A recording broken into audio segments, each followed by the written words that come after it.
అనసూయ గారు, గజ్జల గంగమ్మ చెప్పింది అక్షరాలా నిజం. మా ఊరికి సంక్రాంతి జరుపుకునే అదృష్టం లేదు. ఊరు జరుపుకోపోతే ఏమైందండి? ఊరి జనాలు జరుపుకోమనండి. అసలే కాలిపోతుంటే ఇలాంటి టైంలో పంచలు వేసావంటే పొళ్ళు రాలిపోతాయి.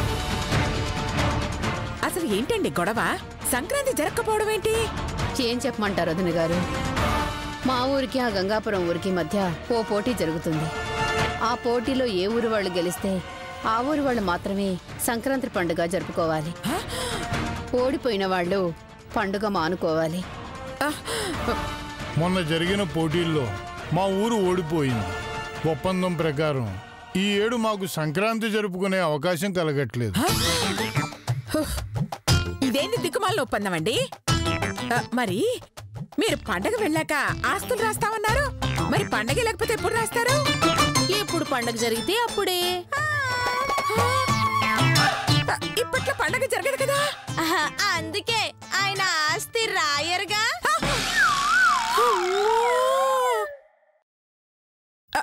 అంటే ఆస్తి రాయకుండా తప్పించుకోవడానికి ఈ పండగ ఫిట్టింగ్ పెట్టారా? అసలు మీ ఊరి వాళ్ళు ఈ పండగ జరుపుకోవాలంటే ఏం చెయ్యాలో చెప్పండి.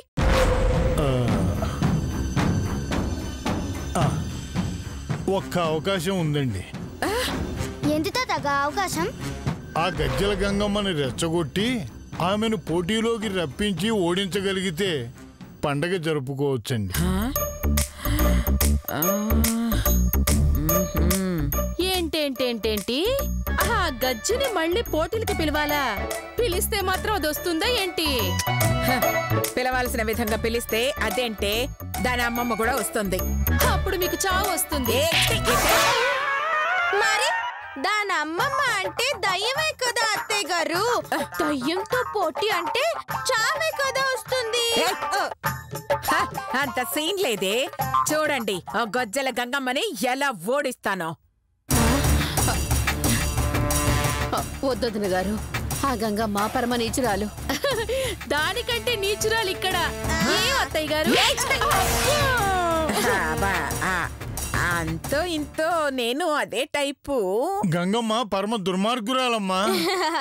మా అత్తయ్య గారి కంటేనా? ఈవిడ దుర్మార్గం చేయడం మొదలు పెడితే ఆ దుర్మార్గం కూడా దండం పెడుతుంది. కొంచెం కన్ఫ్యూజింగ్ గా ఉన్నా కరెక్టేనే. పోటీకి వచ్చిందంటే మోసం చేస్తుందండి. ఇక్కడ పోటీ లేకపోయినా పాపం అదే పనిలో ఉంటుంది. ఒకసారి అనసూయ పోటీకి దిగితే జై కొట్టేవాళ్ళు తప్ప ఢీ కొట్టే మోసగత్తో ఇంకా పుట్టనే లేదే. అది కాదండి. మరొకసారి ఆలోచించండి అమ్మా. ఆ గంగమ్మని చిత్త కొట్టాలని నేను ఫిక్స్ అయిపోయాను. ఇక దాన్ని రెచ్చగొట్టి పోటీకి దింపడమే బ్యాలెన్స్. లతా శిరీష, యుద్ధ భేరి మోగించండి. అమ్మా, అలాంటి వాళ్ళది నిజమైన ప్రేమ కాదు, అది వ్యామోహం. ఎగ్జాక్ట్లీ చిన్నత్త. నిజంగా ప్రేమించుకున్న వాళ్ళు అలా చేయరు. ఎంత మనసు విరిగిపోతే కన్న కూతుర్ని పట్టుకొని మా దృష్టిలో చచ్చిపోయా ఉంటుందా తల్లి? అది సరే అమ్మా, తన కూతురుతో తన మాట అనేటప్పుడు ఆమె మాటల్లో వ్యథ, కళ్ళల్లో బాధ గమనించావమ్మా?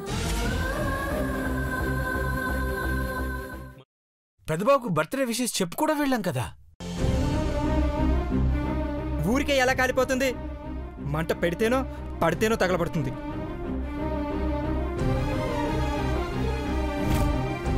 కరెక్ట్ చిన్నబాబు, నీకొచ్చినట్టే నాకు డౌట్ వచ్చింది. పార్వతే షర్టును తగలబెట్టిందనుకుంటా.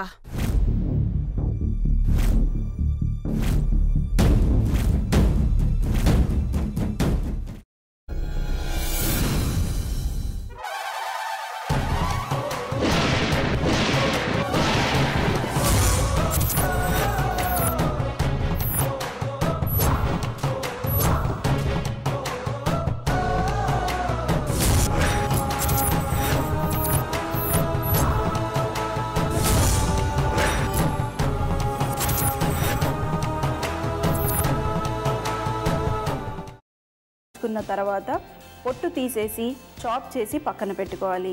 ఒక ప్యాన్లో కొద్దిగా నూనె వేడి చేసి అందులో ఆవాలు, మినప్పప్పు, శనగపప్పు, కరివేపాకు, సన్నగా తరిగి పెట్టుకున్న ఉల్లిపాయలు వేసుకుని 1 నిమిషం పాటు వేయించుకోవాలి. ఆ తర్వాత కాల్చి కట్ చేసి పెట్టుకున్న వంకాయని కూడా అందులో వేసుకుని బాగా మిక్స్ చేసి బౌల్లోకి ట్రాన్స్ఫర్ చేసుకుని అందులో తగినంత చిక్కటి పెరుగు లేదా పల్చటి పెరుగు వేసుకుని మిక్స్ చేసి అన్నంతో కానివ్వండి, చపాతీతో కానివ్వండి సర్వ్ చేసినా చాలా బాగుంటుంది.